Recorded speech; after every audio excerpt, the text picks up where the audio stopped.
Hello les amis, bienvenue sur votre chaîne de News Gaming pour cette récap du dimanche. J'espère que vous allez bien, ça me fait super plaisir de vous retrouver comme d'habitude sur la chaîne. Toujours plaisir de partager toutes ces news avec vous. Alors là, il ne s'agit pas de nouvelles news, comme son nom l'indique, la récap, on revient un petit peu sur les meilleures news que j'ai sélectionnées de la semaine. Alors on démarre tout de suite l'épisode 4 de la récap du dimanche. Allez, c'est parti.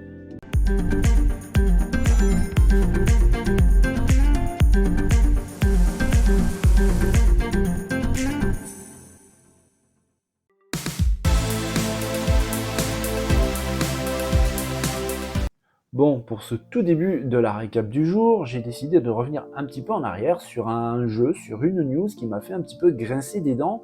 Et d'après ce que j'ai vu sur internet et aussi sur beaucoup de chaînes YouTube, finalement, j'ai pas été le seul à qui ça a un petit peu hérissé les poils.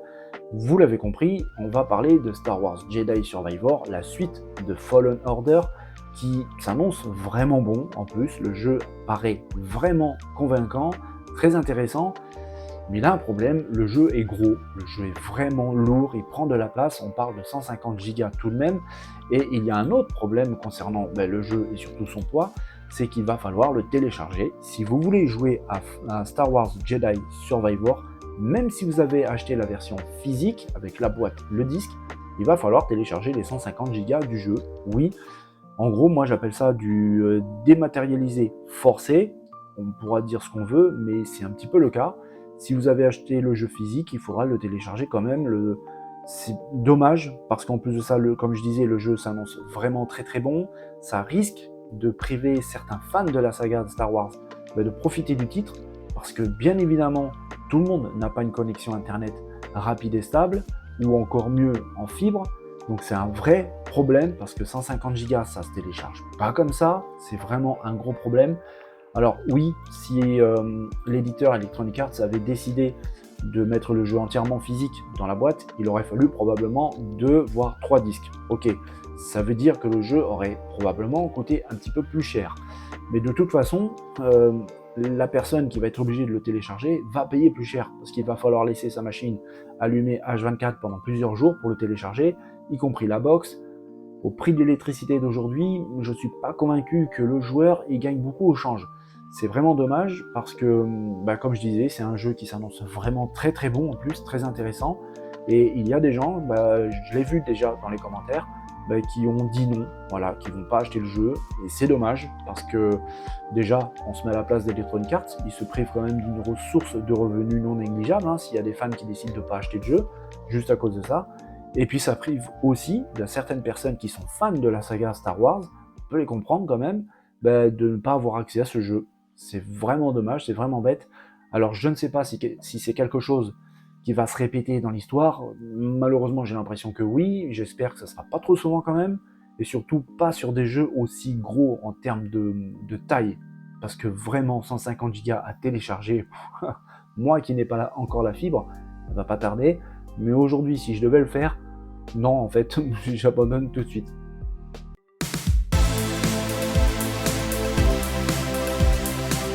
Allez, deuxième titre pour cette récap, et j'ai envie de revenir vite fait sur un jeu français, d'un studio français, Drama, qui sont apparemment, probablement en train de nous préparer une dinguerie. Alors pour l'instant, on n'a pas de date, on n'a pas de machine sur quoi ça sortira, mais le jeu s'annonce absolument incroyable. En tout cas, au niveau du réalisme, c'est vraiment fou, à tel point qu'il a fait parler, énormément parler. Ça a popé un petit peu partout sur internet, sur les réseaux sociaux, notamment Twitter, comme quoi il s'agirait d'un fake, que apparemment ce serait juste une simple vidéo sur laquelle a été modifiée la colorimétrie pour pouvoir la faire passer pour un jeu vidéo.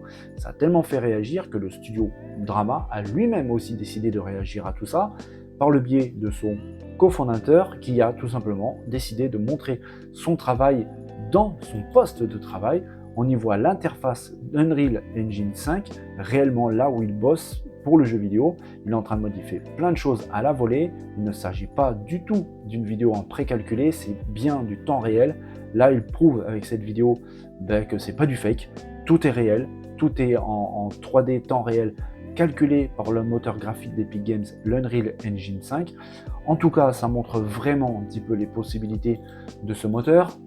J'avais déjà dit que ce moteur allait apporter vraiment un gros plus pour les développeurs, énormément de facilité pour pouvoir gérer énormément de choses beaucoup trop compliquées par le passé.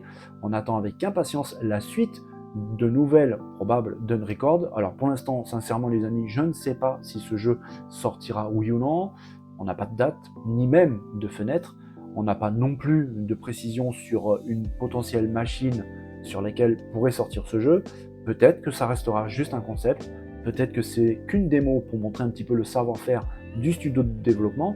En tout cas, on reste un petit peu sur la brèche parce que c'est vraiment chaud. Un jeu FPS d'une telle qualité, sincèrement, ça peut faire aider pas mal de monde. Et même si ça peut faire déranger un petit peu d'autres personnes par son réalisme vraiment poussé, c'est tout de même très intéressant et ça montre un petit peu le futur qui nous attend avec des jeux de plus en plus réalistes, de plus en plus fous.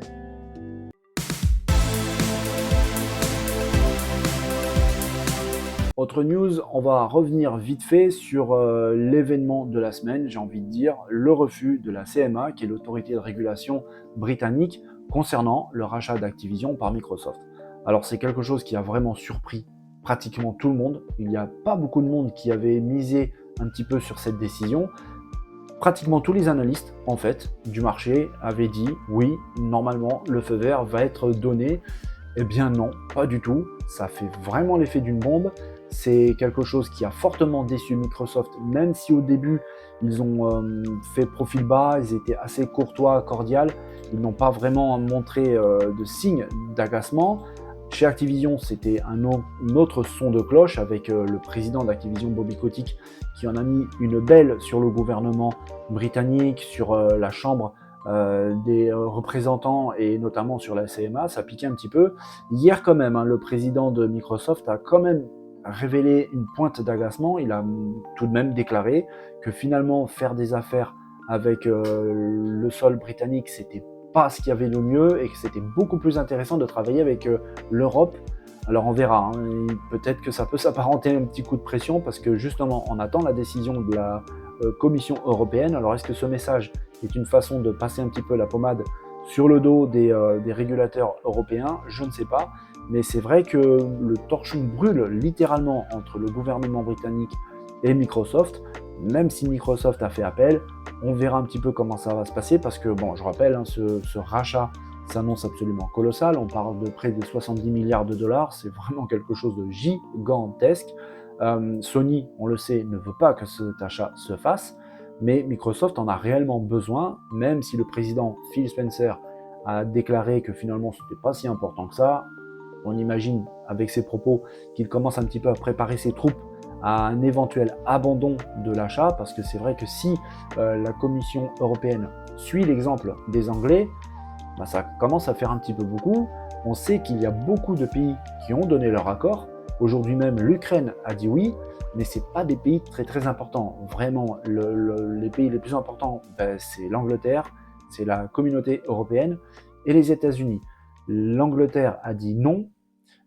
Les Américains, ils sont vraiment pas chauds, bizarrement, parce qu'on parle de Microsoft, c'est américain, mais les États-Unis sont vraiment pas chauds. Il ne manque plus que la communauté européenne. Si la communauté européenne suit l'exemple des Anglais, ça risque de piquer un petit peu pour Microsoft. Ils ont fait appel, on verra. De toute façon, on en a pour un bon moment. Le feuilleton n'est clairement pas terminé sur cette affaire d'achat.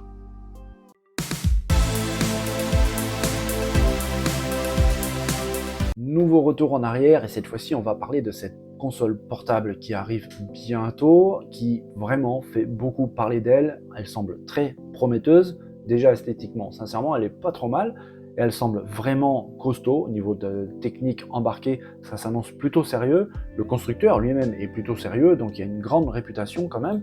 Je parlais de la ROG Ally. Oui, la ROG Ally est une réalité, on avait cru un poisson d'avril parce qu'Asus l'avait présenté un 1er avril, donc sincèrement, on y avait droit à la blague, mais en fait non, pas du tout, c'est bien réel. En tout point, quasiment, au niveau de la technique, elle est supérieure au Steam Deck de Valve. Alors on va voir un petit peu comment Valve va réagir. Est-ce qu'ils vont présenter peut-être dans un futur proche un nouveau Steam Deck? Est-ce qu'ils vont réajuster le niveau tarifaire du Steam Deck actuel pour pouvoir un petit peu contrer au niveau prix, être un peu compétitif face à cette ROG Ally, parce que oui, elle semble un peu chère. On a commencé à voir certains prix, à peu près 760 € pour la version haut de gamme, mais au final, quand on regarde un petit peu plus en détail, c'est pas si cher que ça, ou en tout cas plutôt pas aussi cher que la Steam Deck, parce qu'en fait, elle en apporte beaucoup plus. Je vous ai dit que quasiment sur tous les plans techniques, elle est bien supérieure au Steam Deck, avec une meilleure puissance, avec une meilleure technologie embarquée, une meilleure dissipation thermique, bref, sur quasiment tous les points, elle est au-dessus. Finalement, le prix, quand on met tout ça sur la table, c'est pas si exagéré que ça. Et j'avais surtout, dans cette news du jour, déclaré quelque chose de plutôt intéressant, c'est que le 11 mai prochain, c'est vraiment pas loin, il y a un événement spécial qui arrive, un show peut-être, mais en tout cas un événement spécial centré sur la ROG Ally, car normalement elle devrait être présentée, officialisée le 11 mai prochain. En plus de ça, dans cette ROG Ally, le système d'exploitation c'est Windows 11. Alors, est-ce qu'ils ont fait exprès? Je ne sais pas, mais c'est vrai qu'il y a beaucoup de choses qui s'imbriquent les unes avec les autres, notamment la présence de la responsable du développement Xbox qui sera là et qui a déjà un petit peu fait fuiter certaines choses, notamment la présence d'un abonnement au Xbox Game Pass Ultimate offert pendant 3 mois à toute personne qui achète la ROG Ally. Donc c'est vraiment un partenariat assez poussé entre Microsoft Windows et Asus. On verra un petit peu tout ça, comment ça va se développer. Mais si vraiment cette rumeur, attention à prendre avec des énormes pincettes, mais si vraiment cette rumeur que je vous avais révélée s'avère exacte, eh bien le 11 mai prochain, vraiment pas loin, on aura enfin le fin mot sur cette ROG Ally avec une présentation officielle de la part de Asus et apparemment Microsoft.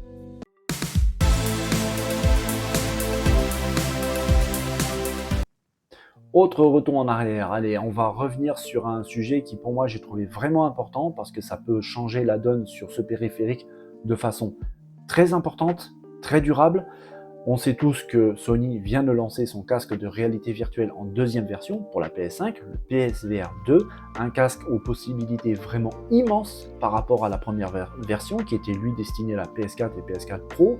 Ce casque qui défraye un petit peu la chronique parce que pas mal de monde parle d'un soi-disant bid ou flop de la part de Sony parce que les ventes apparemment ne seraient pas au rendez-vous.